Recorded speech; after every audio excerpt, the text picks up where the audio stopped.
On October 13, 2023, a two-seat aircraft with no pilot and no steering wheel walked into a Beijing hall and walked out holding the certificate a Boeing 787 needs before carrying a paying passenger.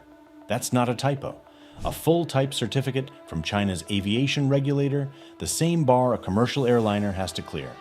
That aircraft is the EHang EH-216-S, and right now in Guangzhou and Hefei, tourists are already buying tickets and climbing in.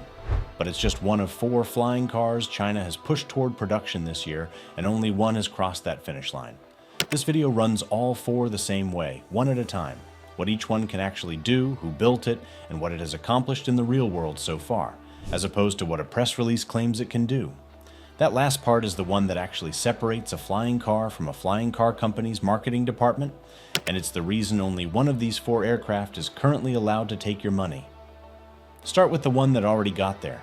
The EH-216-S is a 2-seat multicopter, 16 propellers spread across 8 arms, and there's no cockpit to speak of, because there's no pilot on board at all. You sit down, the gull wing doors close, and a ground operations center a few kilometers away flies the aircraft over a 5G link, the same way a drone operator would fly a much smaller machine remotely. Top speed sits around 130 kilometers an hour, cruise closer to 100, and it can climb to 3,000 meters if the route calls for it. The range is short by aviation standards, about 30 kilometers on a charge, good for somewhere between 20 and 25 minutes in the air. Priced at roughly $330,000 inside China, and closer to $410,000 for export customers, this was never built to replace your daily commute across a city. It was built to prove that a fully autonomous, human-carrying aircraft could pass the same safety bar as a passenger jet and then actually fly strangers for money, on a schedule, day after day, without a single person on the flight deck. To put that price tag in perspective, a helicopter charter over most major cities already costs a few $100s for a similar length flight, with a pilot's salary baked into every ticket. EHang's whole argument is that removing the pilot, and eventually the ground crews per flight overhead, is what will eventually make a fleet of these aircraft profitable at scale, beyond the novelty of a single photo op ride for a tourist with money to spend. EHang is the company behind it, based in Guangzhou, publicly traded on the NASDAQ, and this exact aircraft has been the entire bet since the EH-216 concept was first announced back in 2018. The Civil Aviation Administration formally accepted the certification application in January 2021, and what followed was more than 1,000 days of laboratory testing, ground testing, and flight testing before that October 2023 ceremony.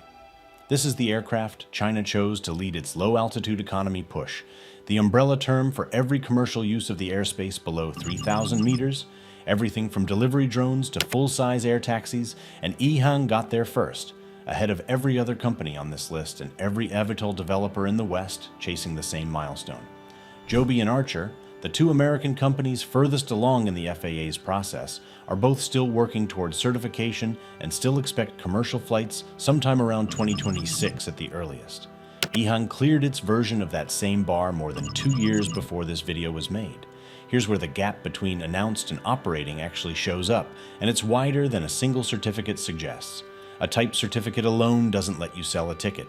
EHang needed a production certificate to manufacture at scale, which came through in 2024 out of its Yunfu facility in the Pearl River Delta, and then an air operator certificate, which the CAAC finally granted to 2 operators, EHang General Aviation in Guangzhou and Hefei Aviation in Hefei, back in March 2025.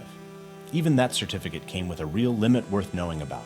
It covers what regulators call human-carrying flights, not passenger transport, meaning the aircraft has to take off and land at the same pad, hovering, circling, and returning, not flying scheduled routes between 2 points.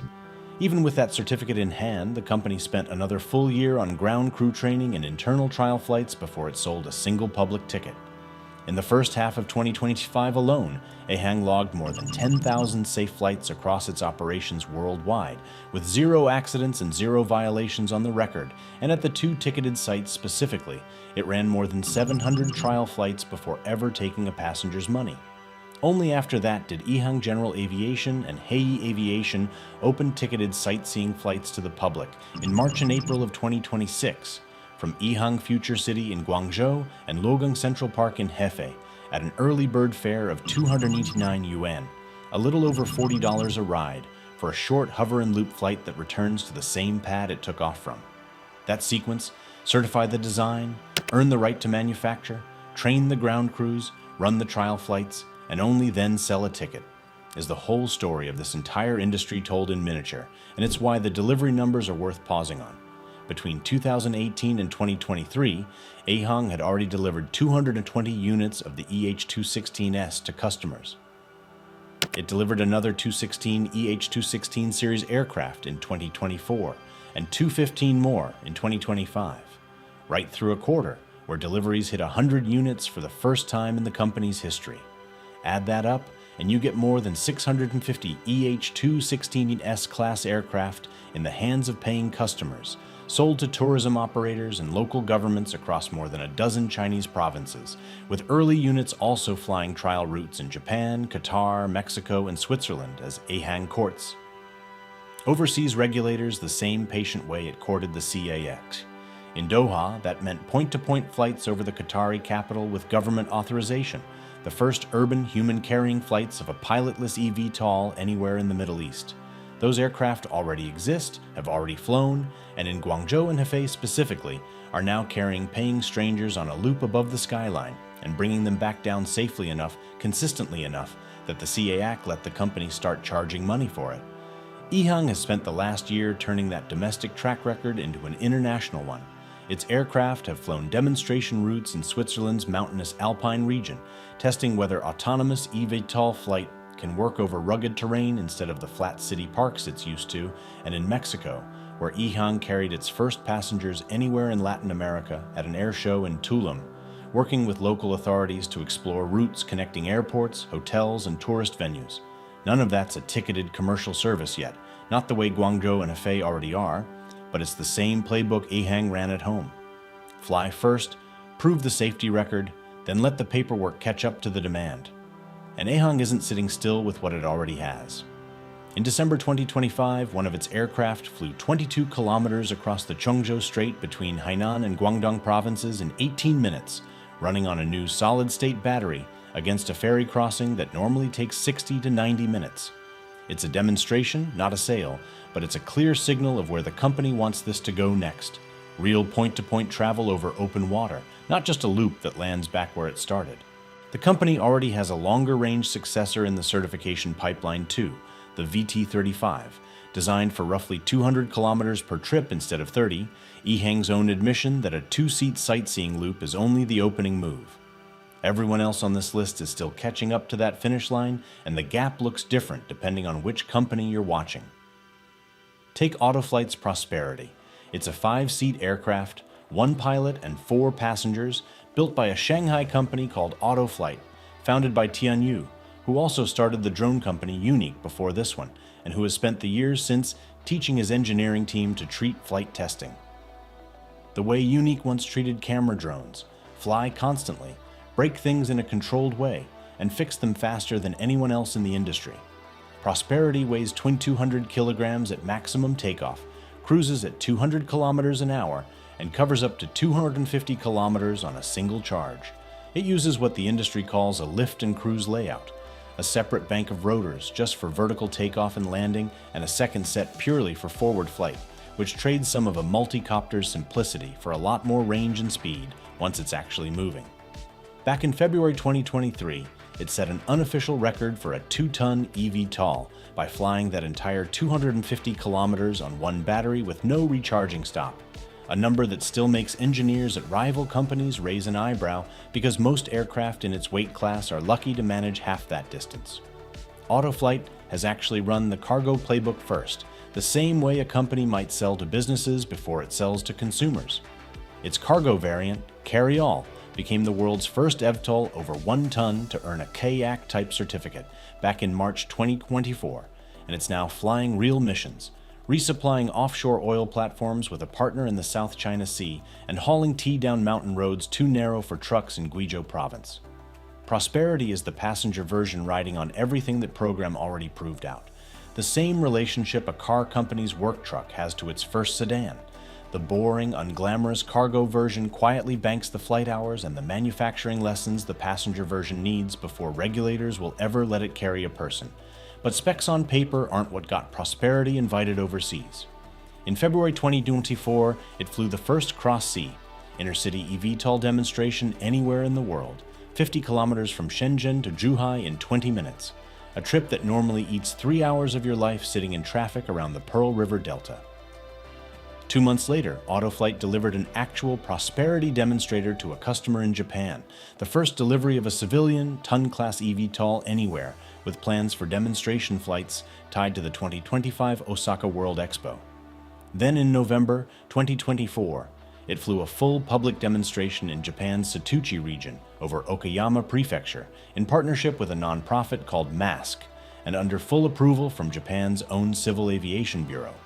The project it's feeding into has a name, the Setouchi Community AIM Infrastructure 2028 Project, and the entire point is connecting the mainland to islands scattered across the Seto Inland Sea that currently depend on aging ferries and limited flights to reach the rest of the country. A foreign aviation regulator signing off on a Chinese-built aircraft flying real routes over its own islands carries a kind of credibility. No press release with a rendering attached can manufacture. Here's the catch, and it's the one that actually separates this aircraft from EHang's. Prosperity is still inside CAAC type certification. The application went in back in April 2024, and as of this year, the program is sitting in compliance verification, still targeting certification sometime in 2026, with commercial passenger operations projected for 2027 or 2028, and with a safety pilot required on board even once that certificate clears. It's a serious aircraft with a serious international track record already attached to it. It has just not yet done the one thing the EH-216-S has already done twice over: pass the CASE's full airworthiness bar and sell a ticket to a stranger. If you're finding this useful, hit subscribe, because the 2 aircraft still to come are where this story stops being about air taxis and starts being about an entire industry. Then there's the aircraft that stops pretending eVTOLs have to stay small. AutoFlight didn't just build a bigger Prosperity, it built something in a completely different weight class called Matrix. This thing has a 20-meter wingspan, stretches over 17 meters long, and hits a maximum takeoff weight of 5,700 kilograms, making it the first eVTOL anywhere to reach the 5-ton class, a jump the South China Morning Post has already described as the largest flying car in the world, roughly the footprint of a mid-sized business jet, built to take off and land vertically rather than on a runway. Its cabin alone runs nearly 14 cubic meters of interior volume, roomier than it sounds on paper, with room built in for wash basins and a lavatory, and in its passenger configuration, it seats up to 10 people in a business class layout, or 6. If you want the VIP configuration with the bigger windows and climate control, run it on batteries alone and you get 250 kilometers of range. Switch to the hybrid variant, and that number jumps all the way to 1,500 kilometers, putting Matrix closer to regional turboprop territory than anything you'd normally call an air taxi. AutoFlight unveiled Matrix on February 5, 2026, and that same day, at a test facility in Kunshan near Shanghai, it completed the aircraft's first full transition flight, vertical takeoff, into cruise flight, back down to a vertical landing, flying alongside AutoFlight's smaller, already certified carry-all cargo drone as a kind of family portrait of the whole product line. 3 months later, in May, the company pushed it further, flying Matrix in formation with 2 of its smaller V2000 series aircraft simultaneously. 3 different aircraft coordinating flight paths and communication links in the same airspace in real time, a test of whether a fleet this size can actually share the sky safely. AutoFlight's chief executive Tian Yu called Matrix an attempt to break the industry's own assumption that an eVTOL automatically means short haul and low load. Whether that assumption is actually wrong commercially is genuinely still unclear, since most of the world's eVTOL makers, including Joby and Archer in the United States, are still building toward 4 to 6 seats, not 10. What's not unclear is that this is the vehicle that makes the words mass transit sound less like marketing copy and more like an actual spec sheet, because 10 seats in a single aircraft is a fundamentally different business than 2, and it's the same company that already has a certified cargo aircraft and a passenger aircraft in the certification pipeline, building the exact fleet. A real transit network would need, one size at a time. Which brings us to the one still furthest from a paying customer, and somehow, right now, the one with the most orders sitting on the books. XPeng, the Chinese EV maker, spun its flying car division out as its own company last October, rebranding it from XPeng Aero HT to Aridge. The product is called the Land Aircraft Carrier, and it's exactly as strange as it sounds. It's a six-wheeled electric ground vehicle, a kind of road-going mothership with well over 1,000 kilometers of driving range that carries a detachable two-seat eVTOL in its rear compartment. Drive to a clearing, the aircraft separates, lifts off, flies its short hop, and docks back into the carrier when the flight is over.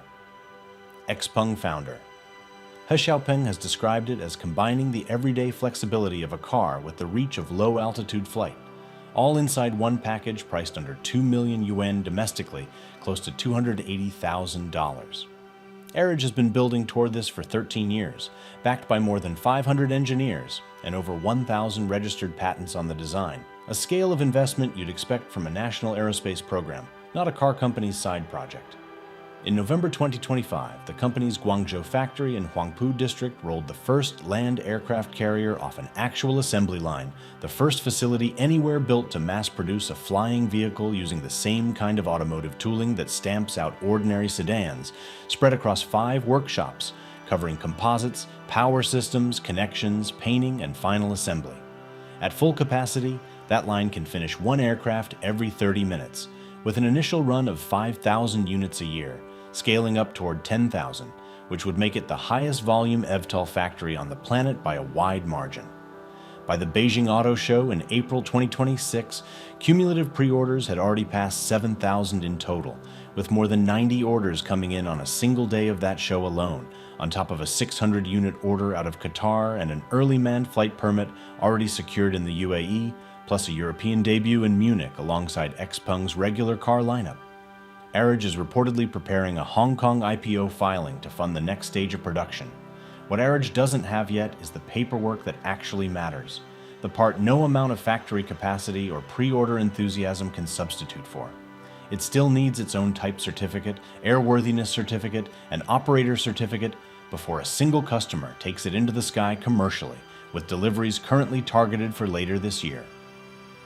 It's the aircraft furthest behind on the one metric that decides everything else on this list, backed by a pre-order book bigger than anything EHang, AutoFlight, or any other flying car company has posted so far.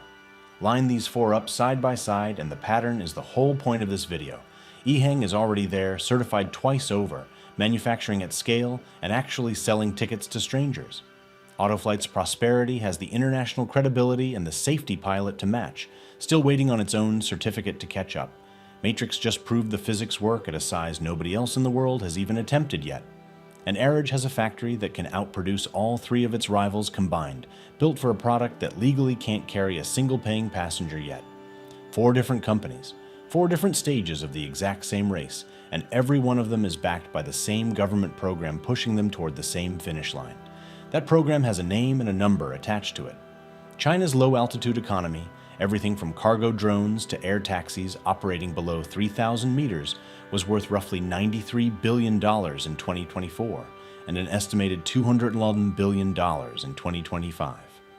It was written into China's 15th 5-year plan this year as a strategic emerging industry, the same designation once given to electric vehicles and lithium batteries before both became export juggernauts. The Civil Aviation Administration expects the sector to keep growing more than 5-fold beyond that, to somewhere around $480 billion by 2035. 10 government ministries jointly published a low-altitude standards construction guide in February 2026, targeting a full regulatory framework by 2027 and more than 300 formal technical standards by 2030. The kind of unglamorous paperwork that actually decides whether a young industry like this one scales into something real or stalls out as a permanent pilot program. More than 30 companies are racing through this space right now, chasing certification on their own separate timelines. Names like Geely-backed Aerofuja, Volant Aerotech, and GAC's Govi program among the more visible ones. All of them leaning on the same supply chain of batteries, carbon fiber, and autonomous flight software that gets a little cheaper with every new aircraft that rolls off a production line like Aridge's.